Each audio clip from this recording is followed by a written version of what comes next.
Hi, welcome to the Rittner Floral School in Boston, Mass. I'm Dr. Steve Rittner, and it's a pleasure to welcome you into one of our classrooms today. We've got a very, very neat lesson planned for you. I think you guys are really going to enjoy it. It's going to be a fun one. I know I say this all the time, but I really mean it. I do think you're going to really enjoy it because it's the fall of the year, and what we're getting ready for is Halloween. Now, there are all kinds of different ways we could come up with floral art that's related to Halloween.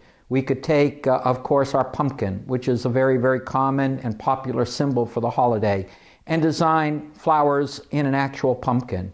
We could take ceramic or glass pumpkins and incorporate them as far as our Halloween theme is concerned. We could use all kinds of other symbols ranging from ghosts to witches, whatever, make mummies, make monsters out of flowers. There are all kinds of different ways we can do it.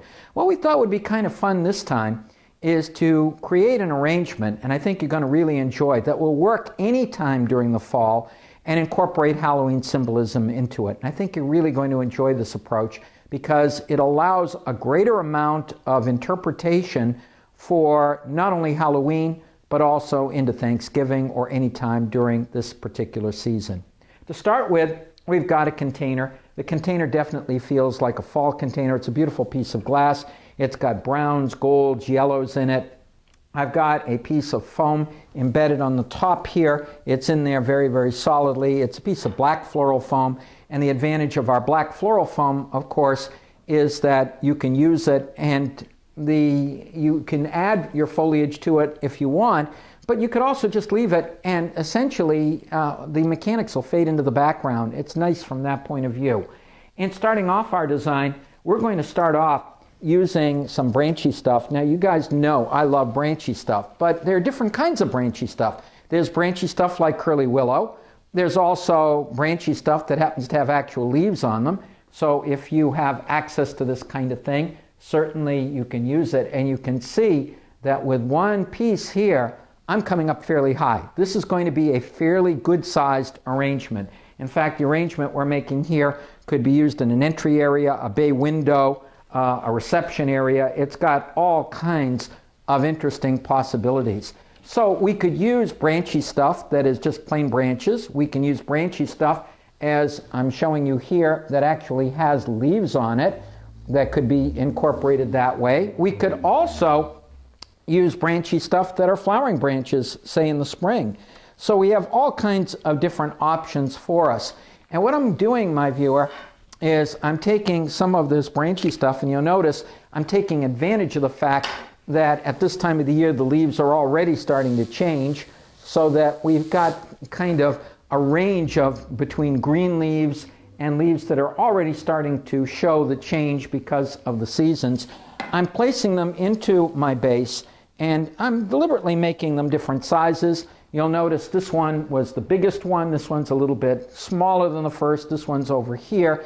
I'm going to cut another piece and work it over onto this side. I am working these towards, I would say, the back part of the design because it is going to be a one-sided piece. In other words, there is a front and a back side to this. And I'm taking something off of my bench, I'm trimming it, and I'm going to work one over here. So I think you can see, my viewer, I'm having fun, and I'm just starting with my foliage to come up with an overall shape of our design.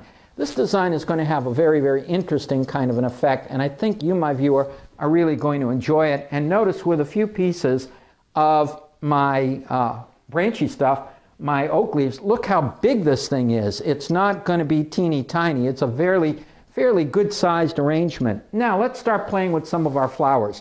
And we have some beautiful things that we can play with at this time of the year. Of course, the first thing that I would like to get in before we lose them with the frosts coming up would be this flower, one of my favorites, dahlias. Dahlias are absolutely gorgeous, and they are beautiful. They generally come in until we get some frost. So I'm going to use a little bit of my dahlias, and I'm going to deliberately have my dahlias kind of going in different directions. If one kind of falls forward a little, that's perfectly all right. And then I can take another one of my flowers and work one in a little bit closer over here. So we can have a second dahlia in here. let's get another one in over here, and I'm just cutting one, my viewer, as I get it over onto this side. So I'm playing with one flower at a time. Notice, my viewer, I've got this one facing a little forward, this one's facing here, this one's facing out in this direction. One way that you can come up with some really cool effects on your designing is to deliberately allow your flowers to go in different directions. They don't all have to be like soldiers on parade. And sometimes when you take these things and you let one kind of angle in one way and one angle in another, you're going to end up with far more interesting effects that way because it'll feel more natural. And this is the kind of look we're looking at the present time. A lot of people love this kind of look.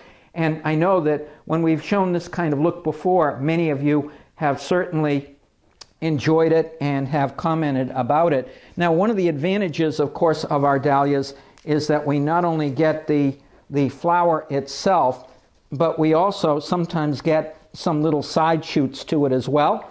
And so, for example, here is a yellow dahlia. Notice the little side shoot.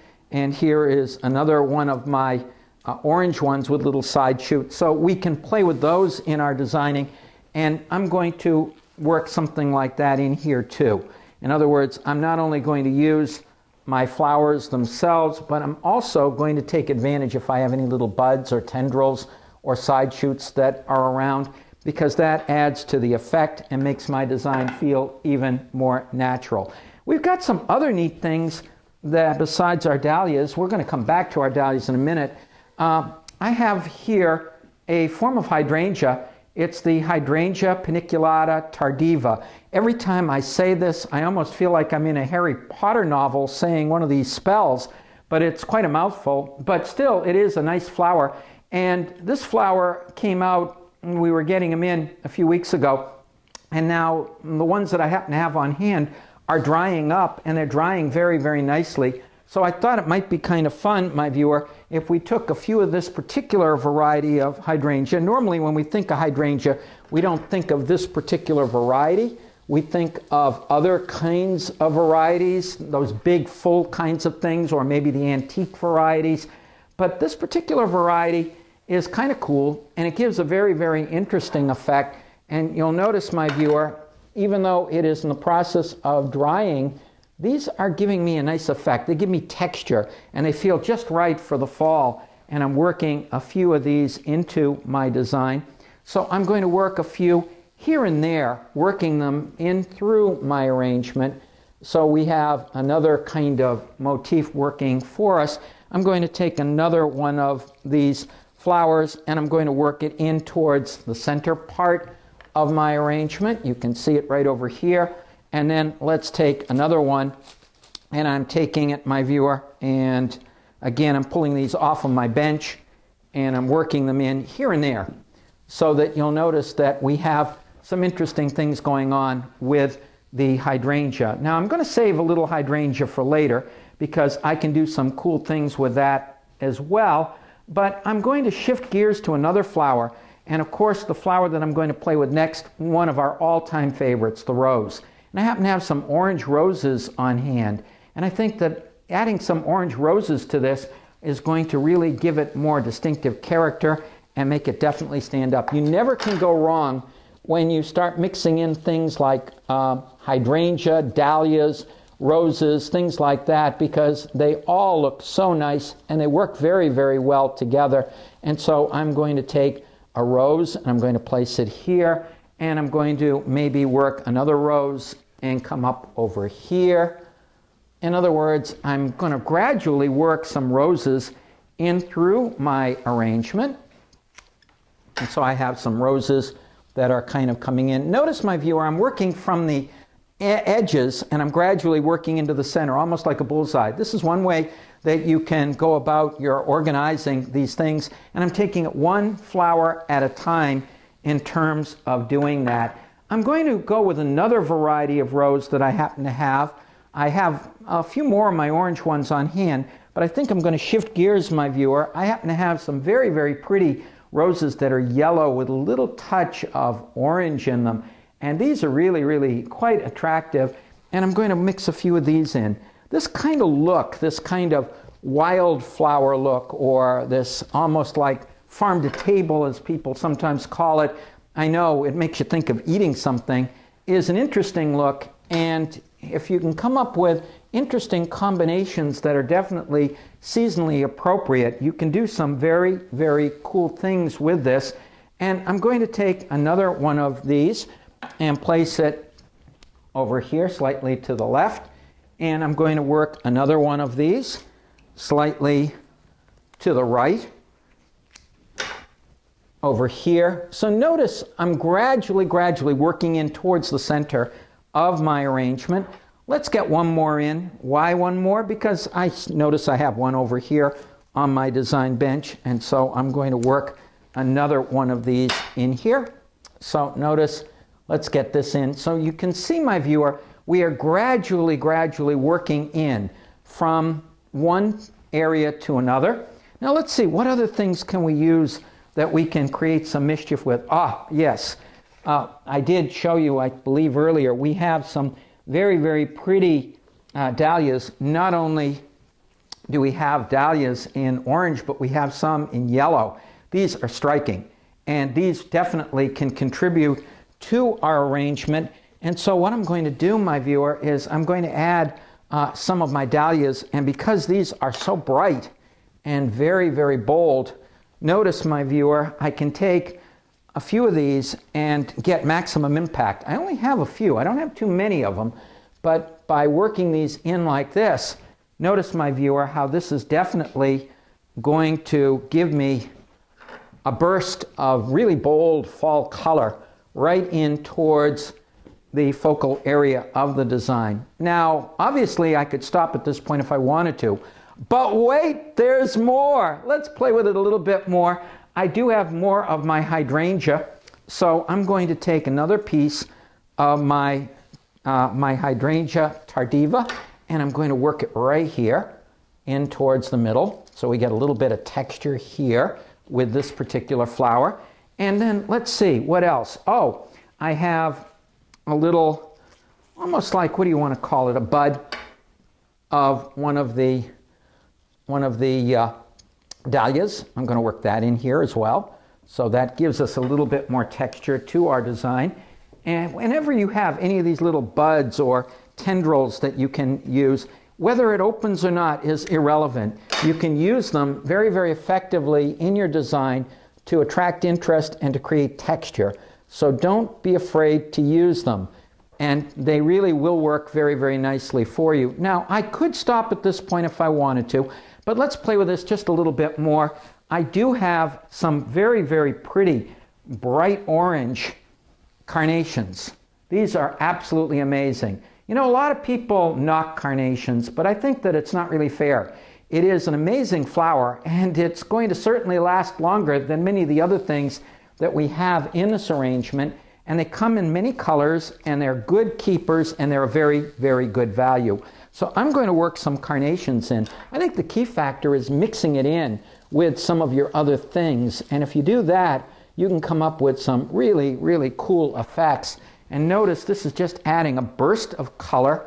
I'm going to place another one over here, adding another carnation over onto this side. This is going to extend the arrangement out a little bit more here.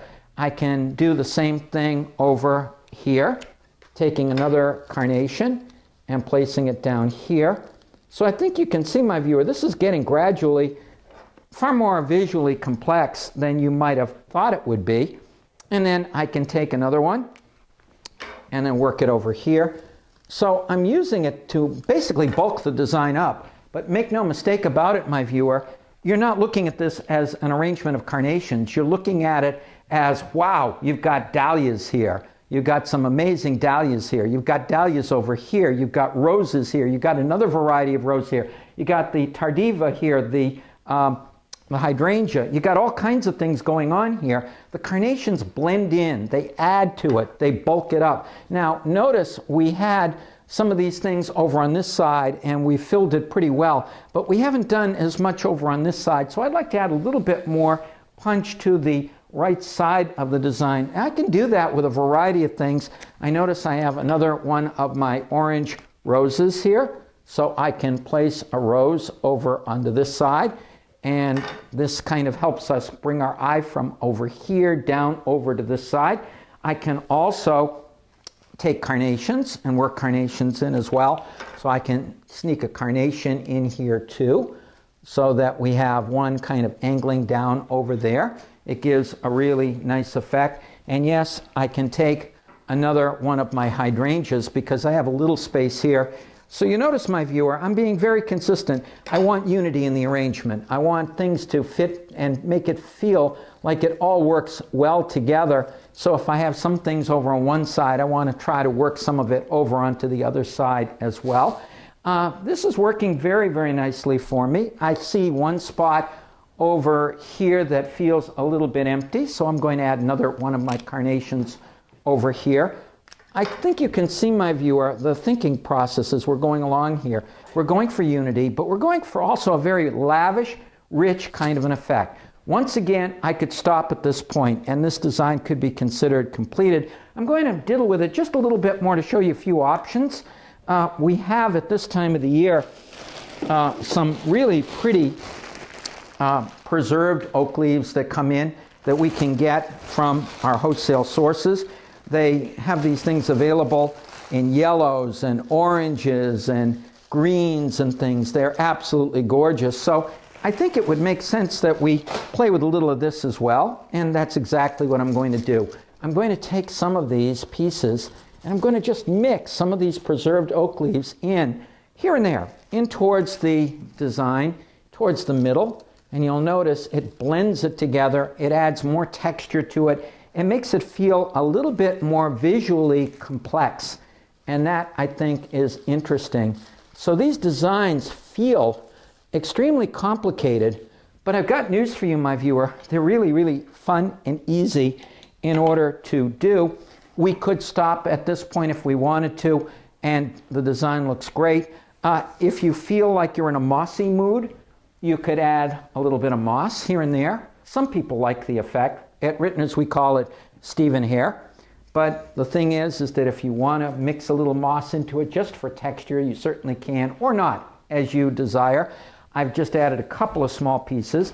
And at this point, we've got to come back to the original theme. We were saying this is something that is intended for Halloween. So how do we achieve the Halloween effect? Well, to achieve the Halloween effect, all we have to do is add one of the symbols.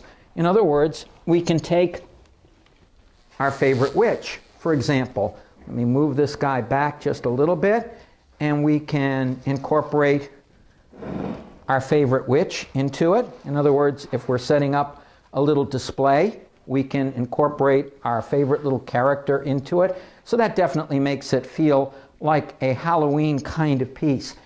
Not Halloweeny enough? You want your pumpkin? Okay, we can add a pumpkin. We could add a big pumpkin, or we could just simply have our little friend guarding a little pumpkin that's down there as well, okay, or place it next to her. So we have a pumpkin effect.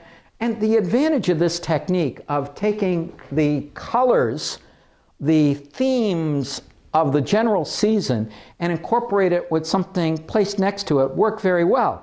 So for example, if we wanted to come up with an impressive showing for Thanksgiving, we may or may not have all of the materials. We may not have dahlias available at that time, depending upon where you are. But we could still play with the same color motifs and put a little pilgrim there, or a little model of the Mayflower, or something else. In other words, the concept here is we come up with a seasonally appropriate arrangement that's absolutely stunning, and then add a symbol next to it that kind of ties in the theme with a very specific holiday. But before the holiday and after the holiday, we could remove this. It still would be appropriate for the season of the year. So what do you think, my viewer? Quick, easy, and fun, the Rittner Floral School way. I hope that you enjoyed this brief lesson. I certainly enjoyed presenting it to you. On behalf of all of us here at Rittner Floral School in Boston, Mass., we want to thank you for coming in and visiting with us today. We'd love to see some of you in our diploma classes. We have both in-person classes, and now we also have online options as well, and we'd be delighted to welcome you in person or online to our school. On behalf of all of us here at Rittner Floral School, I'm Dr. Steve Rittner. Thank you for coming in and visiting with us.